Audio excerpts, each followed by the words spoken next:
There's a saying that calm seas never made skilled sailors. And for many of our nation's veterans, boy, their seas have been anything but calm. Those of us who have seen the numbers of those vets out there who have committed suicide or attempted it, we know just how true that is. Hello, everybody. I'm Leon Harris, and this is Harris's Heroes, where we take a journey through the lives of real people out there who are facing real struggles and finding real solutions. Difference makers out there who are refusing to let people just fight those battles on their own. We're learning all about them and being inspired in the process.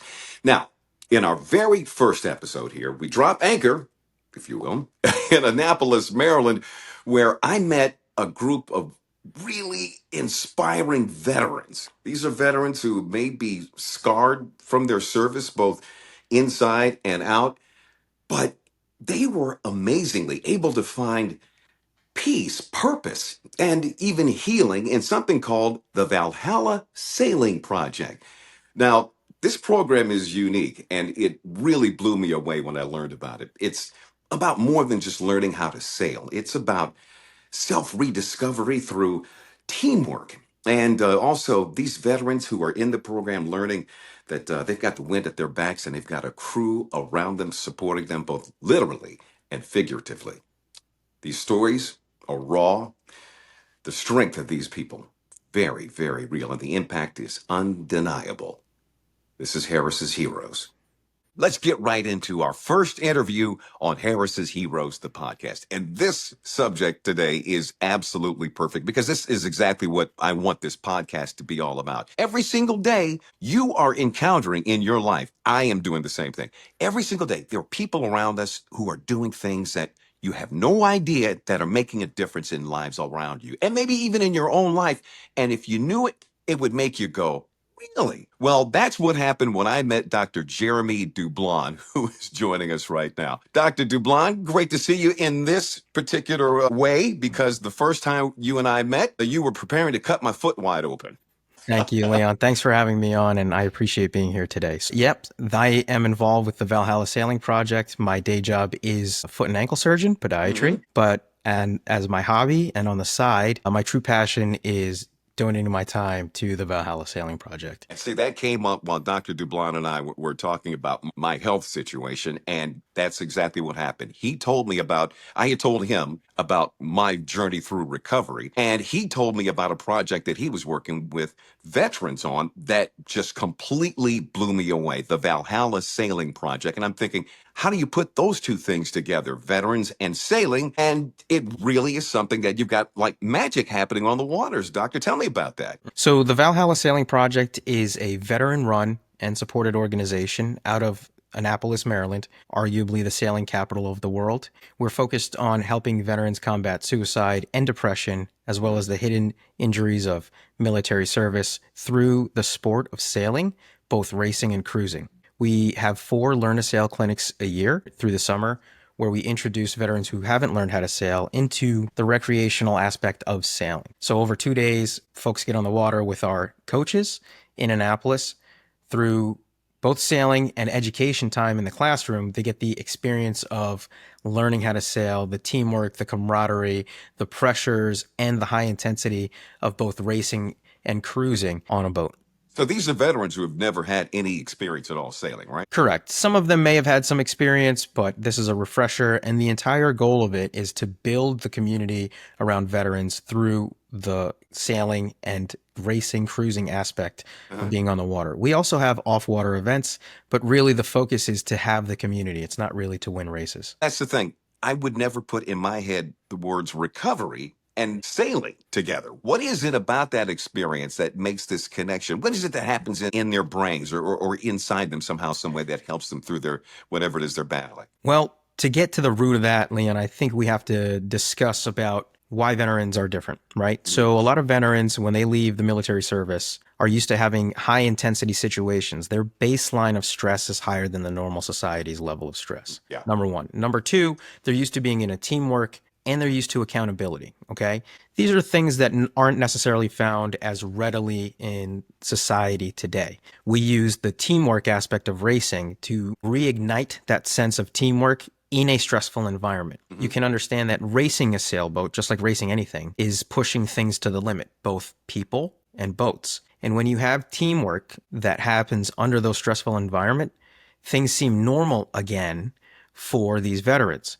So they don't have to find that sort of adrenaline in risky behaviors, alcoholism, and doing things that aren't really beneficial to themselves and their families. So that's why we get people out on the water with other like-minded folks in a high intensity situation. Now, I've been out there to see your operation, That's and right. I was struck by the level of disability of some of the veterans that you've got participating in this. You've got veterans, who have prosthetics who are out there on a boat. That's that's pretty amazing. Absolutely. And we do it in a stepwise fashion, right? We don't have people with permanent disability jump onto a boat without training, right? We really do Uh, implement the crawl, walk, run aspect of learning, and we will take it all the way up to the professional level of sailing. If and when those veterans are seeking those opportunities, we are able to get them all the way up to the highest levels of sailing, not just in the US, but around the world as well. who basically came up with this idea?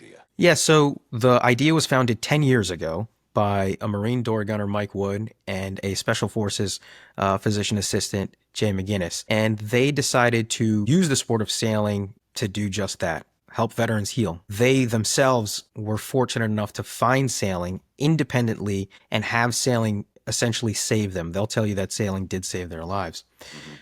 and they wanted to pay it forward and get it out there for other veterans. I myself got involved when I was stationed at Walter Reed as a surgeon, and I've been a lifelong sailor. I grew up sailing in New Jersey and decided to get involved with the program as almost like a coach. Very quickly, I became one of the leaders in the program and am now the president of the program. But it would not be here today if it wasn't for Mike and Jay putting all of the time, blood, sweat, tears, all of that into the program. So tell me about the people who are working in the program. Are we talking about trained therapists, or are these people veterans themselves? How's that work? So most of the folks are veterans. We do have one or two civilians, but their high level sailing expertise does come into play, as well as their connections in town, and then simply their devotion to help veterans, right? We Hmm. are not paid. None of the folks that volunteer for the program are paid at all.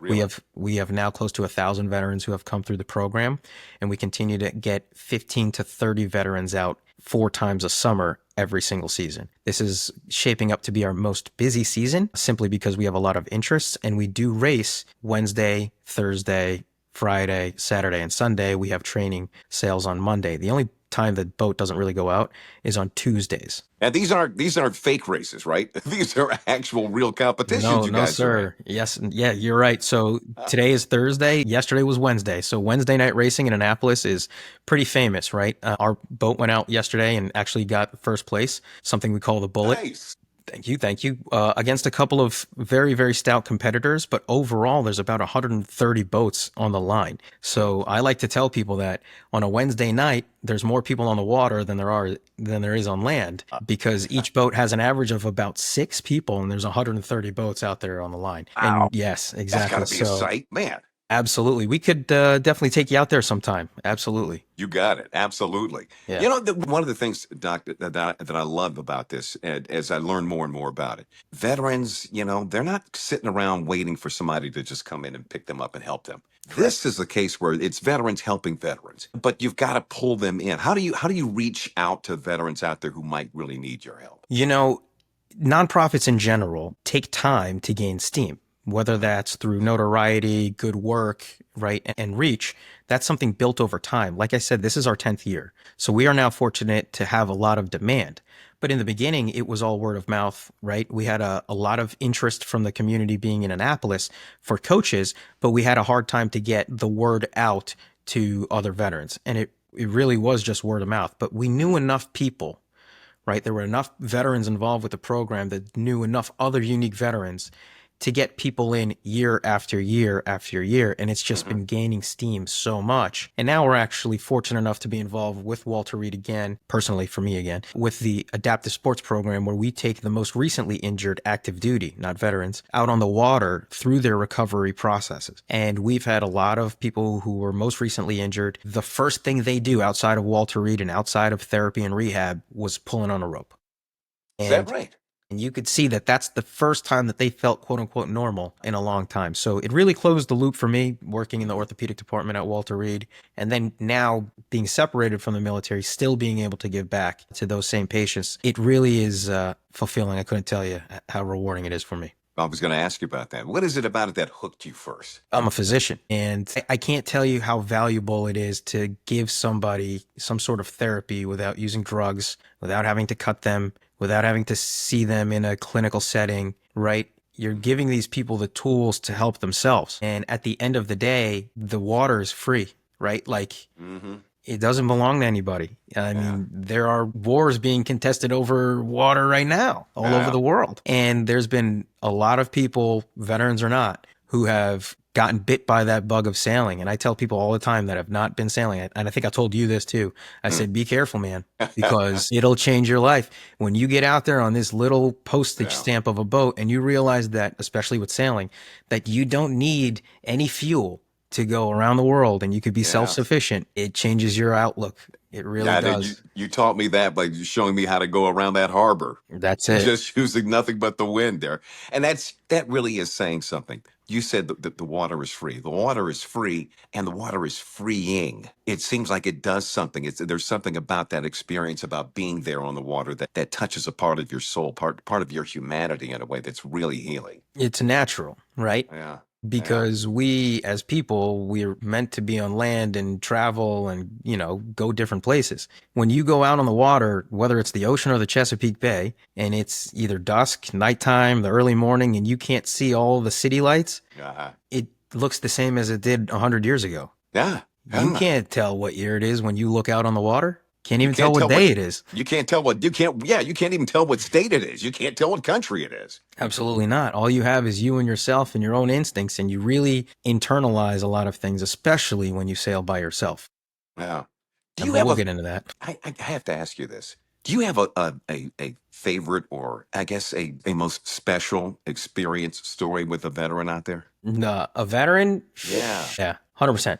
Okay, hold. You So, pause there. So that tells me that there's more than just a veteran well, story. my father's a veteran, but he's from another country, so that I don't know if that counts. But That counts, sure. we can talk about that one. That's a funny one. But there was a time, there was a veteran that I took out very recently. Just, hey, how you doing? I'm all right. And, wasn't talking as much as they usually do. And I wanted to just, they gave a lot to the program, still continue to do a lot for the program. And I wanted to give back and make sure that they understood that they were appreciated. That was why I did it. Ah, And when we got out there, it was more of like, hey, man, you drive the boat and I'm going to go up front and take some pictures. And it gave that person an opportunity to reflect and just let go of a lot of shit that was on the yeah, water.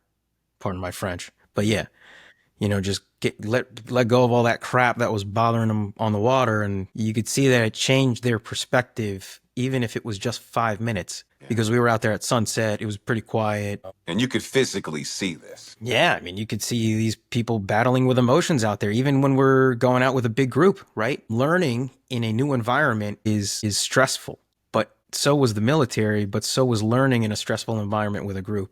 Yeah. And that's very, very unique. You don't get that in the civilian world. You don't get that in, everyday life because it's like boot camp. And one of the biggest compliments I got last clinic, which we had a few weeks ago, was that, hey, man, I loved the program. I loved learning with everybody who was new. It felt like boot camp again, and I missed it.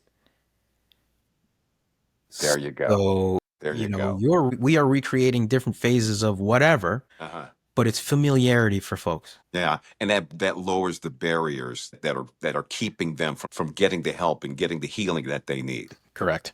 Oh, Correct. that's amazing. Tell me the story about your dad. So my dad got into sailing later in life, but he got a boat out in Coney Island in Brooklyn. And my best friend and I was in residency at the time. So I finished surgery up in North Jersey, took the train all the way to Brooklyn with my best friend. We hopped on the boat, took this boat out, and we're going up, the Verrazano Bridge towards Jersey City. And we dropped the boat off to my parents for their, I think it was their 35th wedding anniversary or something, 30th wedding anniversary. And I went to work the next day. After work the next day, we take the boat from Jersey City down to Barnegat Bay. And it's about 17 hours. We get into the inlet at dark, and a wave puts us onto the jetty. Yeah. And I'm screaming, Dad, get the radio. I'm calling Mayday, Coast Guard. I think the whole keel's God. ripped off, right? I think the whole keel is ripped off. And I think we're sinking. My dad's down below. He goes, oh, everything's fine. Big wave comes, pushes us, takes us right off the jetty, and off we go. Oh my God. Brand new boat for my father. And I'm like, man, this thing's totaled. We finally get into the slip about 4 hours later, get it out of the water.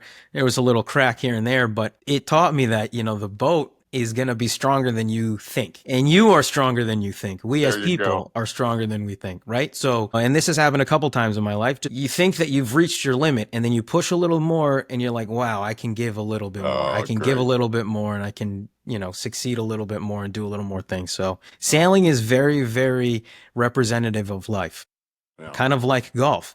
The harder Yeah. you try, the worse you The do. worse it gets. Yes. You don't That's have to it. tell me that one. I can tell Yeah. you. Yeah, that's it. So that's why I love sailing. Well, that brings me to a point where I get to ask you a couple of questions that I ask everybody. Okay, this is perfect. All right, what was the best piece of advice you've ever been given, and what was the best piece of advice you've ever given? It's the same thing. If you're going to succeed, you first have to fail. So the faster you fail, the quicker you learn. If you look at failure as a roadblock as opposed to a ladder step, then you'll never be happy with the process. And once you get done with the process, you realize that the process was the enjoyment. There you go. It's happened so many times. I mean, gosh, you know this. I told you I wanted a Porsche. I got a Porsche. Okay, but wanting the Porsche and eventually getting the Porsche was more enjoyable than having it, and that's why I sold it. Yeah. Well, because you were moving on to a higher purpose. You had a bigger goal, a bigger ambition, and that That's just it. helps you along the way. That's it. That's it. That's awesome. You know what? That's a great place to leave it. Dr. Jeremy Dublon, thank you so much. And thank you for what you're doing with the Valhalla Sailing Project. Before you go, can you tell us, is there any way that we can help? Absolutely. If you're a veteran and interested in partaking, visit www.valhallasailing.org. You can find us on Instagram, Facebook, and YouTube. Thanks so much, Dr. Jeremy Dublon. Safe travels to you. Thanks, Leon.